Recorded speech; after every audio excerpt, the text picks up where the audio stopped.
Y ya estamos de vuelta aquí en Ruta Ñuble por las pantallas de TVR Ñuble. Agradecemos a quienes nos siguen en Facebook, YouTube, Spotify, en nuestra página web tvrnuble.cl. Y bueno, lo prometido es deuda. Tenemos aquí con nosotros a una invitada de lujo, Paulina Astroza, abogada de la Universidad de Concepción, académica de la misma universidad, chillaneja, doctorada en Ciencias Políticas y Sociales, experta también en Relaciones Internacionales. Bienvenida, Paulina, a las pantallas de Ruta Ñuble. Muchas gracias a ustedes, un gusto estar en un canal de mi tierra y compartiendo algunos temas de importancia y relevancia hoy día en el ámbito internacional. Bueno, otro aporte de Chillana al país, otro aporte de Chillana a Ñuble. Hemos tenido el honor en nuestro programa de conocer a muchas chillanejas, muchos chillanejos que destacan en distintos ámbitos del quehacer nacional y demuestran la fuerza de la región, y lo bueno que fue reconocer que estamos a la altura de conformarnos como región y de construir esta historia juntos de la saga de la región de Ñuble. Hoy día vamos a conversar acerca de... no sé si hablar de la asunción de Biden o de la salida de Trump. Es un día que repercute a nivel internacional en tantos ámbitos, tantas esferas que se puede conversar y asumir de distintos focos, y creo que es un tema que no se va a agotar en varios meses, que es tanto el paño que hay que cortar en relación al acontecimiento del día de hoy que invitamos a Paulina para que nos dé luces, para que nos comente, nos oriente con la experiencia, con la sapiencia que trae aquí al programa. Sí, bueno, vamos a ver que Trump se fue porque ya dejó hoy día la Casa Blanca, pero no se va. Eso les aseguro que no se va a seguir en la política. Y eso es justamente uno de los grandes desafíos que va a tener Biden en su gobierno, pero no solamente él, sino también el Partido Republicano. Ya lo he dicho en su discurso, tanto el día de ayer como hoy día, que esto está recién comenzando y claramente se lleva atrás de él además 8 millones de votos más de los que tuvo cuando ganó el año 2016. Entonces, no pensemos que está derrotado, el trumpismo no está derrotado, y vamos a ver qué hace, en definitiva, por un lado, el Partido Republicano frente a esto, porque tienen un gran dilema, y en segundo lugar, qué es lo que hace Trump y la gente cercana a Trump para continuar, porque saben que tienen un apoyo popular no menor en los Estados Unidos. Paulina, ¿cómo estás? Te quería hacer la siguiente consulta. ¿Cómo debe enfrentar Latinoamérica? ¿Cómo debe enfrentar Chile? ¿Cómo tenemos que mirar nosotros? Porque hacemos la homologación de lo que pasa en Estados Unidos políticamente con lo que pasa en Chile, y de verdad somos muy diferentes. Pero finalmente Trump ha instalado una franquicia política.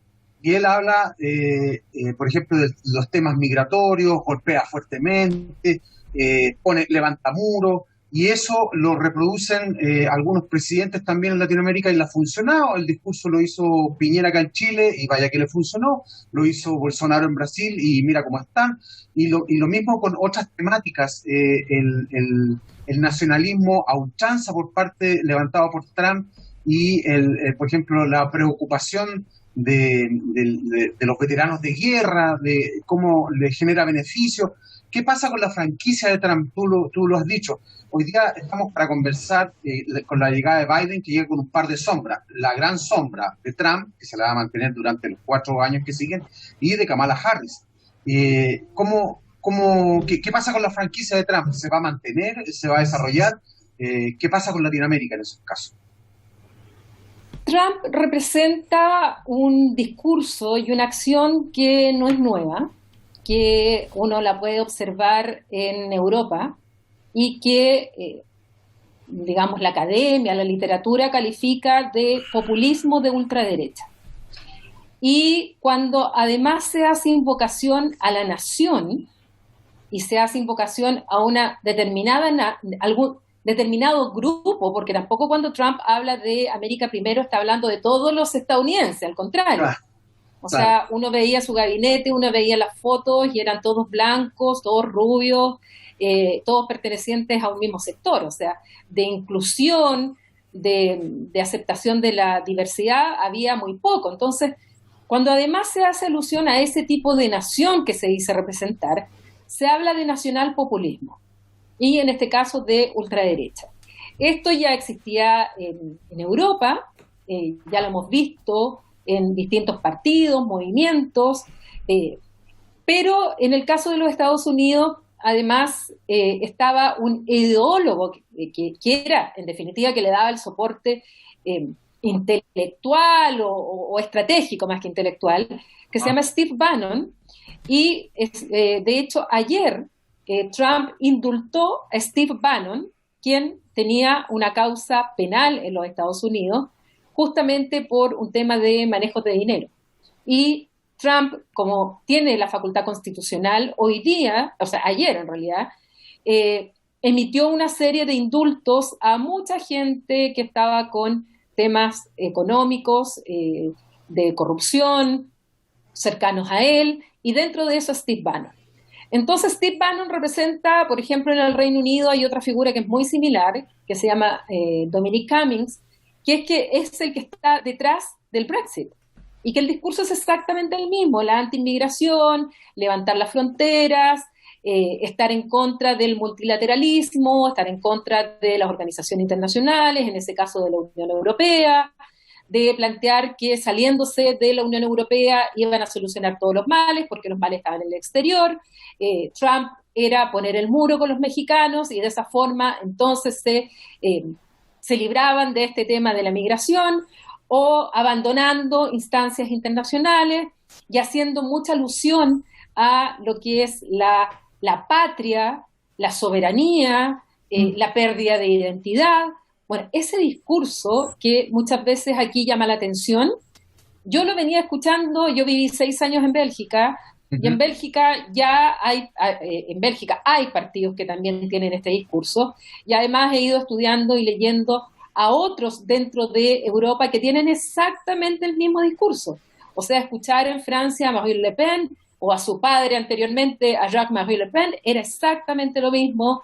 Hay líderes en Italia como Matteo Salvini, que utiliza exactamente el mismo discurso, y así nos vamos encontrando en muchos países donde tienen este mensaje ideológico detrás, que lo tiene Trump, y que en América Latina, para ser sincero, quien lo tiene muy fuerte es Jair Bolsonaro.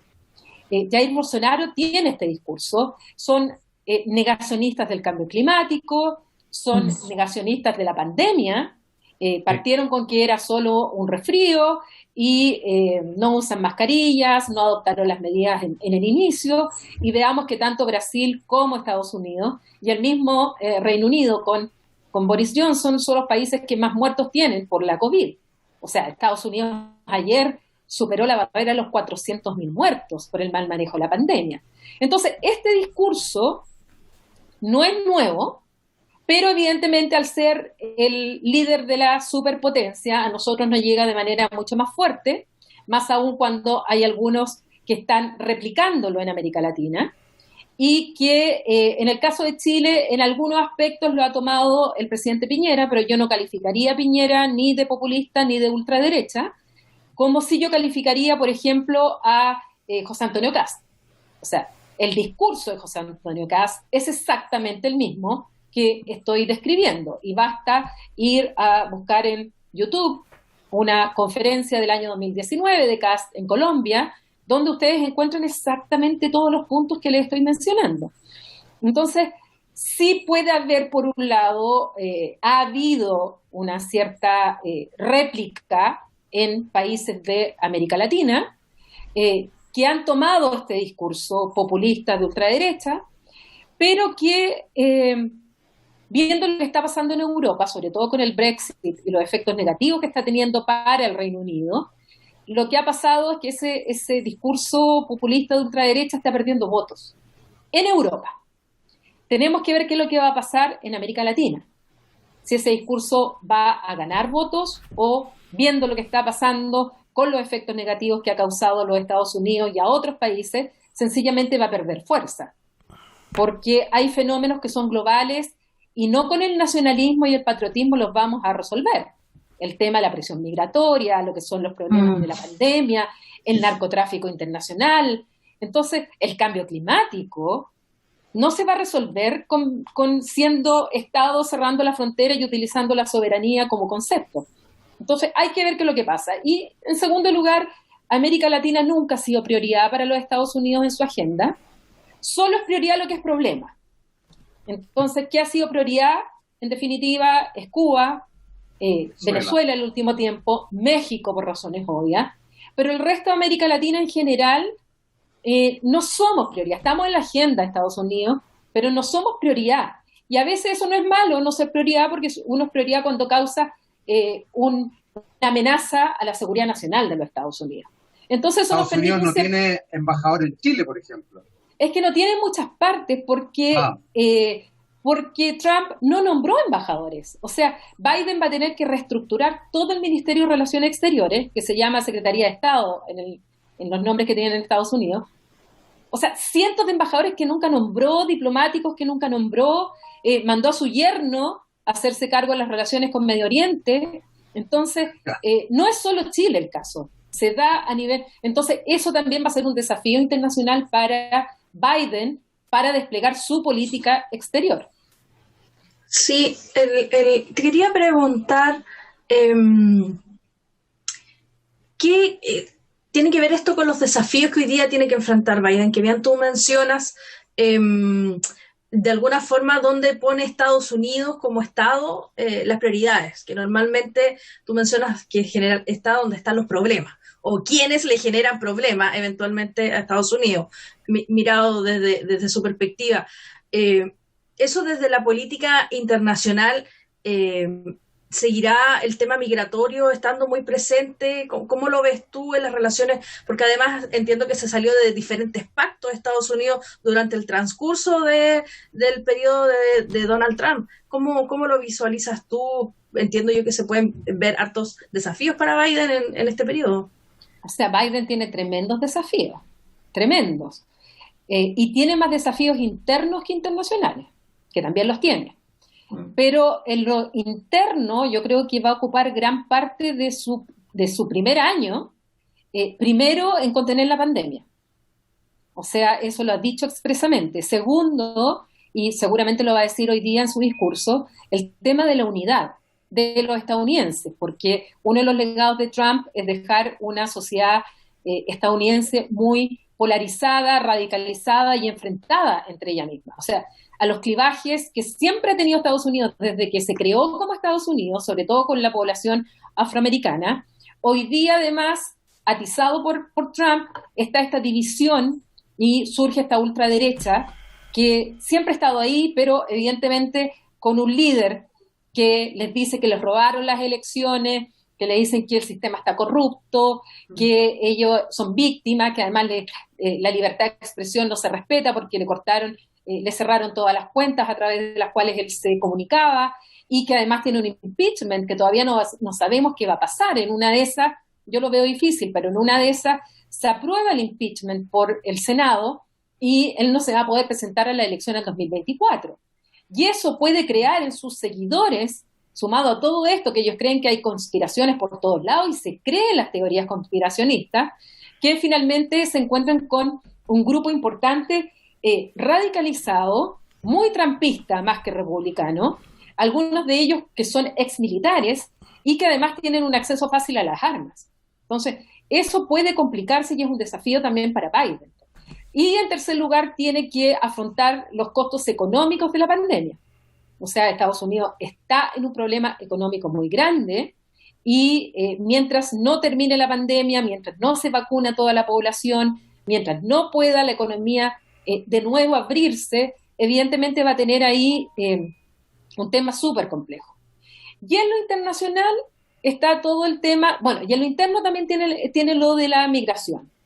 Tiene los flujos migratorios, ya hoy día va a ordenar, está anunciado, va a firmar un decreto por el cual va a parar la construcción del muro en México, donde además tiene la idea de darle la nacionalidad a muchos inmigrantes que están en situación irregular en los Estados Unidos, algunos 12 millones de personas.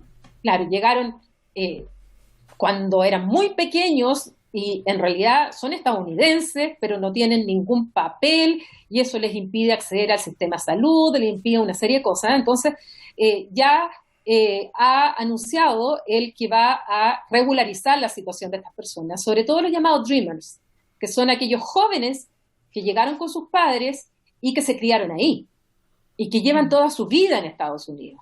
Entonces, era el proyecto DACA de Obama. Entonces, sí va a tener este tema migratorio, ya dijo que se va a preocupar también, nombró en el cargo a una persona de origen inmigrante, en el cual se tiene que hacer cargo también de lo que es la presión migratoria vía México. Ya habíamos visto caravanas que habían ido, y ya dijo que por ningún caso violación a los derechos humanos, en ningún caso estas cárceles o lugares de detención donde separaban a los hijos de sus familias. Todo esto Biden dice que no, su gobierno no lo va a hacer, pero hay que ver, porque en el caso de la administración Obama tuvo un récord de deportaciones Obama. Entonces también hay que ver qué va a pasar en lo concreto con este tema. Y en lo internacional tiene que restablecer los lazos dañados con sus aliados. Hoy día yo veía todos los tweets y los mensajes, sobre todo de los europeos, donde están pero felices que llegue Biden, sí, donde ya no pueden expresar, pero la mayor jolgorio de que haya un cambio de administración, pero los europeos no tienen confianza en Estados Unidos. Esto no va a hacer que aparezca Biden y van a confiar totalmente en los Estados Unidos. No es así. Se rompieron lazos importantes que ya venían un poco frágiles desde Obama y anteriormente, pero que ya definitivamente con Trump se rompieron. Pero va a haber que vivir todo un proceso de reincorporación de los Estados Unidos en lo multilateral, y eso yo creo que va a tomar tiempo, sobre todo porque va a gastar mucha energía en lo interno. Entonces le va a quedar muchas expectativas, no se van a cumplir en el primer año o tan rápido, porque lo interno hoy día está muy, muy complicado para Biden. La llegada de Biden, ¿se visualiza algún efecto concreto para lo que sería Chile a mediano, a largo plazo? Yo creo que, como les decía, la verdad es que nuestras relaciones con Trump no fueron malas, porque además Trump, la administración de Trump se preocupaba, o sea, llegaba hasta México, Cuba, Venezuela. De ahí para abajo, tal vez Colombia. Pero de ahí para abajo, la verdad es que no, insisto, no somos prioridad, por lo tanto los estamos ejes, en el mapa. No estamos en la agenda, pero estamos abajo en la agenda. Entonces, estamos dentro de la bandera de Estados Unidos, lo dijo nuestro presidente, estamos dentro de la bandera de Estados Unidos. Sí, y en ese sentido no tuvimos malas relaciones, por lo tanto, solo pueden mejorar con Biden. Pero tampoco creo que Biden vaya a estar... Bueno, Biden conoce, a diferencia de Trump, conoce mucho más América Latina, estuvo a cargo de América Latina un tiempo, tiene más de 20 viajes a América Latina, tiene una relación mucho más estrecha con el continente, pero insisto, los desafíos y amenazas no vienen de América Latina, vienen de otros lugares. Entonces, la verdad es que nosotros vamos a seguir manteniendo buenas relaciones con los Estados Unidos. Nosotros dependemos en gran medida de nuestro comercio, también va mucho a Estados Unidos, tenemos varios acuerdos con Estados Unidos, y a nosotros no nos conviene estar mal ni con China ni con Estados Unidos, y el estar acá al fin del mundo, la verdad es que nos da un cierto margen para movernos en eso de ser neutrales, o por lo menos tener nuestra propia política muy pragmática de cuando nos conviene estar con Estados Unidos, cuando nos convenga estar con China, y cuando no nos convenga ninguno de los dos, bueno, mantenernos en una situación más alejada y tratar de amortiguar también las presiones que nos puedan venir por parte de estas dos grandes potencias que van a seguir en disputa, China con Estados Unidos. Eso no va a cambiar, va a cambiar el tono, pero la disputa China-Estados Unidos va a continuar con Biden. Paulina, disculpa Carlos, ¿y cómo visualizas tú la nueva vicepresidenta que va a tener Estados Unidos, que es Kamala Harris, en su rol, su relevancia, el impacto que a lo mejor pueda ayudar a Biden en este proceso de 4 años? Ella es fundamental aquí. Ella no solamente, o sea, lo que pasa es que ella es un símbolo en sí. Ella es la primera vicepresidenta de los Estados Unidos. Ella es afroamericana, su padre es jamaiquino, que tiene origen también africano, su madre es india. Ella está casada con un blanco que es judío. Entonces representa, ella en sí, representa lo que es la inclusión, que es algo que está buscando también el gobierno de Biden. Y pensando en que Biden no va a ir a un segundo mandato, porque en el caso de los Estados Unidos la regla es, a diferencia nuestra, en que el periodo dura 4 años, pero pueden ser reelegidos inmediatamente el periodo siguiente y después ya no pueden volver a ser reelegidos. En el caso de Biden, claramente, y él así lo ha dicho, por su edad, tiene 78 años, Kamala Harris tiene 55, Biden no va a ir a un segundo mandato, y él dice que su mandato va a ser de transición. Entonces aquí cobra relevancia la figura de Kamala Harris porque es ella la que se puede proyectar para el 2024. Entonces, en este escenario va a ser muy importante el rol de ella y vamos a escuchar hablar más de ella de lo que escuchamos hablar en el pasado los vicepresidentes, porque yo estoy segura que si les pregunto quién eran los vicepresidentes antes, no sabemos quiénes eran, porque la figura era el presidente. En cambio ahora va a ser la dupla. Y aquí Kamala Harris vamos a estar constantemente atentos, y los medios van a estar atentos a qué es lo que está haciendo ella, porque se sabe que ella podría sí proyectarse al 2024 y podría ser la primera mujer presidenta de los Estados Unidos si es que en estos 4 años hacen una buena administración y ella refuerza su imagen para poder liderar los Estados Unidos y gana evidentemente las elecciones. Los primeros 100 días de Biden van a ir enfocados obviamente al conflicto interno, a tratar de, no va a poder borrar, pero por ejemplo el asalto al Capitolio es un hecho muy complejo para Estados Unidos desde los tiempos de la secesión, que no ocurría este tipo de situaciones. Es un hecho gravísimo que un presidente en ejercicio llame a tomar el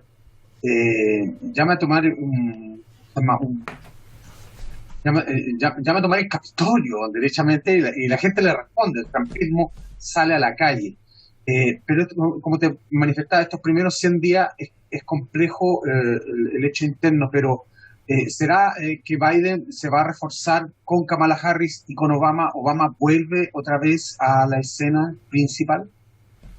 No, yo creo que no, porque yo creo que Biden va a querer desacoplarse de la imagen de Obama, que no quede la idea que quien gobierna es Obama, claro, sino que es Biden. Lo tendrá de asesor, le preguntará, bueno, de hecho tiene en sus asesores y en quienes ha nombrado muchos que trabajaron con Obama, porque él fue 8 años vicepresidente de Obama, así que lo conoce perfectamente, pero no creo que Obama vaya a tomar un rol preponderante en la política, además que eso no se usa en Estados Unidos. Normalmente los presidentes, los expresidentes, cosa que no va a hacer Biden, Trump, es que se retiran de la vida política, crean sus fundaciones, escriben libros, dan conferencias, se dedican a eso, no se dedican a la política contingente, a diferencia de lo que va a hacer Trump. Trump va a seguir en la política contingente. Entonces, yo creo que en esto se va a tratar de reforzar la figura de Biden con Kamala Harris como la dupla que va a gobernar. Y Obama estará en las sombras dando consejo y todo, pero no va a ser un factor que va a estar ahí, porque si no, ¿dónde está el liderazgo de Biden si tiene que estar recurriendo siempre a Obama? Ahora, se vería bastante mal. Sí, ahora, Biden, ¿la administración de Biden representa un sueño, un proyecto, o viene a ser el presidente que está encargado del control de daños? Biden es la transición, como dice él, que por un lado tiene que, claro, controlar los daños que dejó, no solamente controlar, es sanar, es restablecer todos los lazos que tanto interna como externamente dañó Trump. Y en segundo lugar, es transición porque tiene que volver a, y esa es la tarea más difícil, de tratar de unir esta sociedad que está tan dividida y volver a hacer creer en el sueño americano. Y quien representa ese sueño americano es Kamala Harris, por sus orígenes, por su trayectoria, por todo lo que ella representa. El sueño americano en definitiva es ella, no es Biden.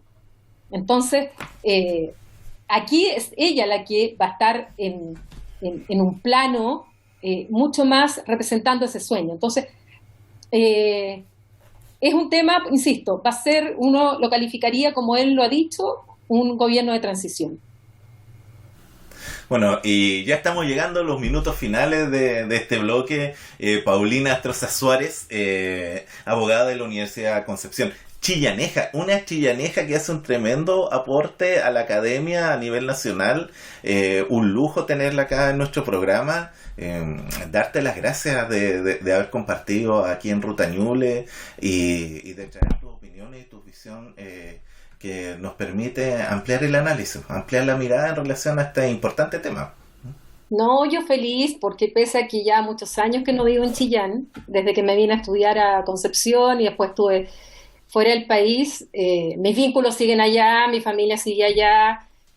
Antes de la pandemia yo pasaba 2 días a la semana en Chillán porque dicto clases en la sede que tenemos de Derecho en el campus Chillán de la Universidad de Concepción. Entonces yo sigo vinculada a Chillán. Hace un año lamentablemente todavía no viajo, así que no veo a mi familia desde ese tiempo, porque yo respeto las normas sanitarias, así que no he ido a Chillán y hace un año que no veo a mi familia, pero los vínculos los tengo en Chillán. Yo soy chillaneja, nací y criada allá.